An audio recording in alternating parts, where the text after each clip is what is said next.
ለዚህ ነው የማታምኑትን ሰው ወደ ቤታችሁ ውስጥ ማስገባት የሌለባችሁ። አንድ ምሽት ላይ ቤት የተባለች ልጅ በሯ በእንግዳ ሰው ይንኳኳል።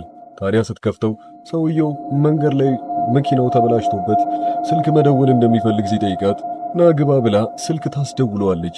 ታዲያ ስልኩን ደውሎ ከጨረሰ በኋላ ላይ ምናልባት ሻይ መጠጣት የሚፈልግ ከሆነ ራሷ ቀድማ ስትጠይቀው ሻያቸውን እየጠጡ እስከ ማታ ድረስ ይጫወቱ ነበር ማለት ነው። ግን እየመሸ እንደመጣ እሷ ትዝ ሲላት ምናልባት ሳይመሽበት መሄድ እንዳለበት ስትነግረው ያን ነገር ችላ ይለውና ምን እንደምትወዱላ እየጠየቃት ነበረ።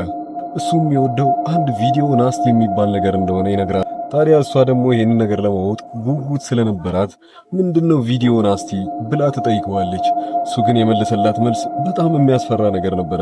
ቪዲዮ ናስቲ ማለት በትክክለኛው ሰዎች ሲገደሉ የሚቀረጽ ቪዲዮ ነው ብሎ ይነግራታል። ያንን እየነገራት እያለ አንድ ነገር ከሱ ቲሸርት ላይ ልብ ትላለች። አንድ ቀይ የሚበራ ነገር። ያ ነገር ደግሞ ቪዲዮ ሪከርድ እንደሚያደርግ ወዲያውኑ ትዝ ይላታል። ከዛን ቀን ማታ ጀምሮ እቺ ልጅ ማንም ሰው አይቷት አያውቅም። ምን ይታወቃል፣ የሷ ቪዲዮ አንድ ዌብሳይት ላይ ተለቆባት ሊሆን ይችላል ስትሞት።